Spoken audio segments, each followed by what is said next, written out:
ರಾಜೇ ನಿಂಬಾಳ್ಕರ್ सभापती महोदय, कृपया 3 मिनट का समय मत्स्यपालन, पशुपालन आणि दुग्ध व्यवसाय मंत्रालयाच्या 19 अनुदानाच्या मागणीवर चर्चा करण्यासाठी मी उभा आहे। सभापती महोदय, महाराष्ट्रातील दूध उत्पादक शेतकऱ्याच्या व्यथा या चर्चेच्या माध्यमातून मला केंद्र सरकारच्या लक्षात आणून द्यायच्यात। सभापती महोदय, महाराष्ट्रातील दूध उत्पादक शेतकऱ्याच्या गाईच्या दुधाला 23 रुपयापासून ते 29 रुपये लिटरपर्यंत भाव आहे आणि म्हशीच्या दुधाला 31 रुपये लिटरपासून 36 रुपये लिटरपर्यंत भाव आहे। सभापती महोदय, आपल्या माध्यमातून आणि हे दूध उत्पादन करण्यासाठी जी त्या ठिकाणी खाद्य पशुखाद्य त्या ठिकाणी शेतकऱ्याला आवश्यक आहे, त्याच्यामध्ये पशुखाद्याचा 50 किलोचं पोतं 1750 रुपयाला, सरकी पेंडीचं पोतं जर घेतलं 50 किलोचं तर 1550 पासून ते 1650 रुपयापर्यंत आणि खापरी पेंडीचं पोतं 3000 रुपयापासून ते 3500 रुपयापर्यंत। सभापती महोदय, ह्याचं गणित जर आपण घातलं तर वस्तुस्थिती अशी आहे की शेतकरी जो दुग्ध व्यवसाय करतोय त्या शेतकऱ्याला आत्महत्या केल्याशिवाय दुसरा कुठला पर्याय त्या ठिकाणी राहतोय।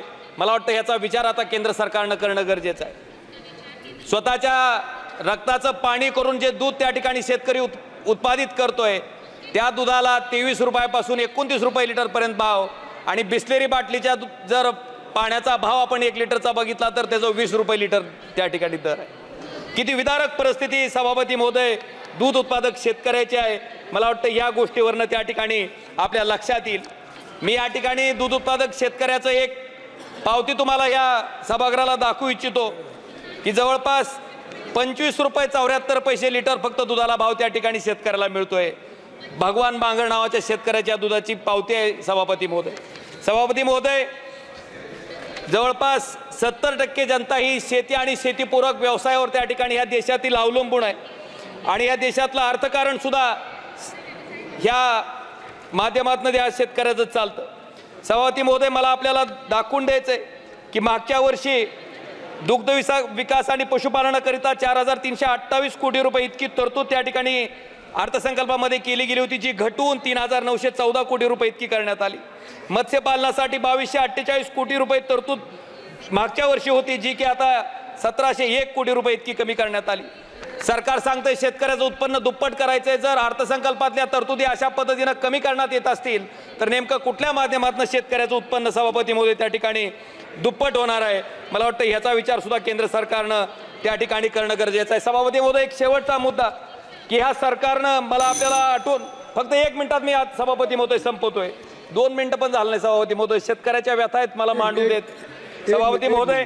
मला आपल्याला लक्षात आणून द्यायचं आहे की यूपीए सरकारच्या काळामध्ये 72,000 कोटीमध्ये शेतकऱ्याचं कर्जमाफ पूर्ण भारत देशातलं त्या ठिकाणी झालं होतं। मला आपल्याला लक्षात आणून द्यायचं आहे की जवळपास या सरकारमध्ये 16 लाख कोटी रुपयाचं कर्ज मोठ्या उद्योगपतीचं माफ केलं गेलं। मला वाटते 22 वेळेस आमच्या सर्वसामान्य शेतकऱ्याचं देशातल्या कर्ज माफ करता आलं असतं, पण सभापती महोदय एकदाही शेतकऱ्याचं कर्ज त्या ठिकाणी माफ केलं गेलं नाही। पण मोठ्या उद्योगपतीचं मात्र त्या ठिकाणी 16 लाख कोटी रुपयाचं कर्ज या ठिकाणी माफ केलं गेलंय। मला वाटतं ही दुर्दैवाची गोष्ट आहे। ज्या देशातील 70% लोक शेती आणि शेतीपूरक व्यवसायावर अवलंबून आहेत त्या देशामध्ये जर शेतकऱ्याच्या बाबतीत अशा पद्धतीचं धोरण केंद्र सरकार अवलंबत असेल तर ही अतिशय खेदाची बाब आहे। माझी आपल्या माध्यमातून केंद्र सरकारला विनंती आहे की या ठिकाणी दूध उत्पादक शेतकऱ्याला दिलासा देण्याच्या बाबतीत केंद्र सरकारनं ठोस पावलं उचलावी, ही मागणी मी आपल्या माध्यमातून केंद्र सरकारकडे करतो। धन्यवाद सभापती महोदय।